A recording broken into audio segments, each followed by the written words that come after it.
Hi friends, তোমরা সবাই কেমন আছো? আশা করছি খুব ভালো আছো। আমিও খুব ভালো আছি। আজ পয়লা বৈশাখের সারা দিন আমরা কিভাবে কাটালাম সেটাই তোমাদের সাথে এই ভিডিওতে শেয়ার করব। যেহেতু পয়লা বৈশাখ বছরের প্রথম দিন, তাই মন্দিরে পুজো দিয়েই আজকের দিনটা শুরু করলাম। তো দেখো, পুজো দিতে যা যা লাগে, প্রথমেই সন্দেশ কিনে নিলাম পুজো দেওয়ার জন্য। এরপর নেব হচ্ছে ফল।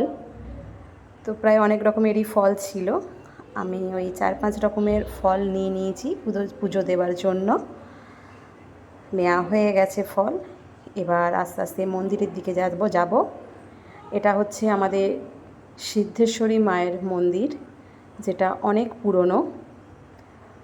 তারপর নমস্কার করে আমি মন্দিরে প্রবেশ করলাম। তো এটাই হচ্ছে আমাদের মা সিদ্ধেশ্বরী মায়ের মন্দির। মা, তোমরাও দর্শন করে নাও মাকে। এই মা খুব জাগ্রত। তারপর সবার মঙ্গল কামনা করে, আমার পরিবারের সবার মঙ্গল কামনা করে আমার পুজো দেওয়া হয়ে গেছে। এবার আমি আস্তে আস্তে মন্দির থেকে বেরিয়ে আসছি, একটু ভিড় ছিল।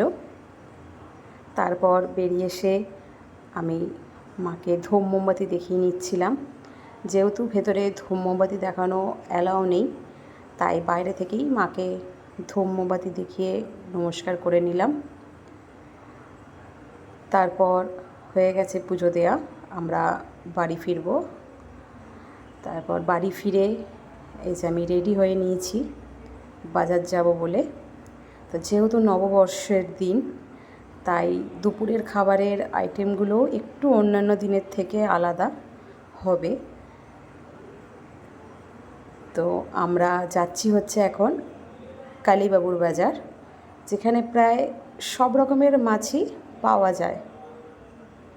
তারপর আমি এই যে পুদিনা পাতা, ধনেপাতা, লঙ্কা, লেবু নিয়ে নিয়েছি। এবার মাছের বাজারের দিকে প্রবেশ করছি। প্রথমেই দেখা হয়েছে আমাদের রতিদার সঙ্গে। আমরা ওনার কাছ থেকেই মাছ নিয়ে থাকি। তারপর এই যে দেখো, আমরা একটা গোটা ভেটকি, দেশি ভেটকি নিয়ে নিয়েছি। তোমরা বুঝতেই পারছো আমার দুপুরের আইটেমটা কি আছে। আজকে বানাবো হচ্ছে ডায়মন্ড ফিশ ফ্রাই। তার জন্য গোটা মাছটাকে এরকমভাবে সুন্দর করে কেটে দিচ্ছে, কাঁটাটা আলাদা করে। তো দেখো, তারপরে মাছটা এই দাদা ডায়মন্ড শেপে কেটে নিচ্ছে। আর ওই যে আমাদের রতিদা দাঁড়িয়ে, রতিদার একটা নিজস্ব ক্যাটারিং আছে, যেটা হচ্ছে জিৎ ক্যাটারার। তো ওখানেও দাদা নিজেরই দোকানের মাছ মাংস ব্যবহার করে থাকে। দাদার ব্যবহারও খুব ভালো, আর মাছ বা মাংসের কোয়ালিটি নিয়ে তো কোনো কথা হবে না। তো এই যে আমাদের ডায়মন্ড ফিশ ফ্রাই কাটা হয়ে গেছে। তারপর আমরা চলে এসেছি পোনা মাছ নিতে। তো গোটা একটা পোনা মাছ আমরা ওজন করাতে দিয়ে দিয়েছিলাম, কিন্তু আমি আবার দেখতে চাইলাম যে মাছটা ভালো কি না। তো দেখলাম মাছটা সত্যি খুব ভালো বলে তারপর আবার মাছটা কাটিয়ে নিচ্ছি, গোটা মাছটা। মাছটা খুব ভালোই ছিল, টাটকাই ছিল মাছটা। তারপর দাদা পরিষ্কার করে আঁচ ছাড়িয়ে যত্ন সহকারে কেটে দিচ্ছে আমাদের। দাদা একটু লজ্জা পাচ্ছিল যেহেতু ভিডিও হচ্ছিল বলে। এই যে মাছ কাটা আরম্ভ হয়ে গেছে আমাদের, কমপ্লিট মাছ কাটা প্যাকেটে দিয়ে দিচ্ছে আমাদের। এরপর এই যে গোটা ভেটকি মাছটা নিয়েছিলাম আমরা, সে কাঁটাটাই দাদা কেটে দিচ্ছে। ওই কাঁটা দিয়ে চচ্চড়ি, শাকের চচ্চড়ি করলে খুব ভালো খেতে লাগে। আর একটু নেবো হচ্ছে চিংড়ি মাছ। চিংড়ি মাছটা আমাদের ঘরের সবাই বেশ পছন্দ করে, তাই ওই 1 কেজি মতন চিংড়িটা নিয়ে নিয়েছি। খুব পরিষ্কার ভালো ছিল চিংড়িটা। এরপর যাব হচ্ছে আমরা মাটন নিতে। মাটনটাও আমরা ওই রতি গোবিন্দদার কাছ থেকেই নিই। এই যে দেখো, আমরা সামনের রাংটা নিয়ে নেব। তো আমরা যখনই মাটন নিই আমরা এই সামনের রাংটাই নিই, দাদা জানে, তাই রাংটাই পরিষ্কার করে কেটে দিচ্ছে। মাংসর কোয়ালিটিও খুব ভালো দোকানের।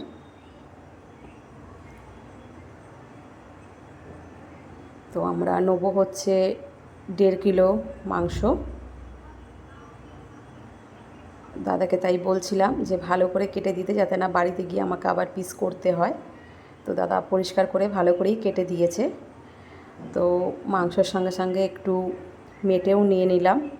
মেটেটা খেতেও খুব ভালো লাগে। তো নেওয়া হয়ে গেছে, দাদাকে আসছি বলে আমরা বেরিয়ে পড়লাম।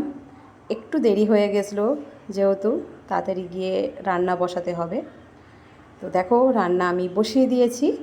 আমার সর্ষে পোস্ত দিয়ে রুই মাছ হয়ে গেছে অলরেডি। আর এই যে মাটনটাও এদিকে বসিয়ে দিয়েছি, কষা চলছে। আমরা যেহেতু মাটনটা কড়াতেই খাই, প্রেসারে খুব একটা খাই না, তাই আজকেও কড়াতেই করলাম। আর কড়াতে করলে মাংসর টেস্টটা খুবই ভালো হয় প্রেসার কুকারের তুলনায়। তো দেখো কেমন হয়েছে মাংসটা, একটু জানিও তোমরা। আজকে একটু আলু ছাড়া করলাম মাটনটা।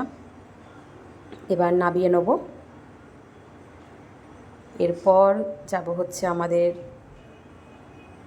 ডায়মন্ড ফিশ ফ্রাইটা ভাজবো। তেলটা গরম হয়ে গেছে মোটামুটি, আস্তে আস্তে ফ্রাইগুলো ছেড়ে দেবো। একটু কম আছে, ভালো করে ফ্রাইগুলোকে ভেজে নেব। তো এই যে মোটামুটি ভাজা হয়ে গেছে। এবার খাবার বেড়ে দিয়েছি। তো দাদা ফার্স্ট টেস্ট করে বলবে যে রান্নাগুলো খেতে কেমন হয়েছে, ফ্রাইটা কেমন হয়েছে। তো দাদা রিয়াকশানটা দেখো, তোমরা বুঝতে পারবে কীরকম হয়েছে। আর এরপর দাদাকে বললাম মাটনটা টেস্ট করার জন্য, যে নরম হয়েছে আর টেস্টটা কেমন হয়েছে। তো দাদা মাটনটা টেস্ট করছে, তোমরা দেখো। এটাও দাদা রিয়াকশানটা দেখি তোমরা বুঝতে পারবে।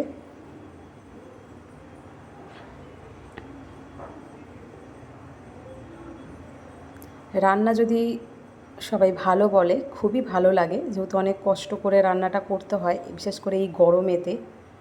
তারপর আমার শাশুড়ি মা খেতে বসে পড়েছে, শাশুড়ি মা হাজব্যান্ড খাচ্ছে। তো খাওয়া দাওয়া কমপ্লিট করে বসে পড়েছি আইসক্রিম নিয়ে। গরমের সময় আইসক্রিমটা হলে মন্দ হয় না। তো আইসক্রিমটা যার জন্য একটা ডিপেই নিয়ে চলে এসেছিলাম। এটা ছিল স্ট্রবেরি ফ্লেভারের, খুব সুন্দর খেতে ছিল, বুঝতেই পারছো তোমরা দেখে। আমিও নিয়ে বসে গেছি আইসক্রিমটা, আর লোভ সামলাতে না পেরে। তো দুপুরের খাওয়া শেষ।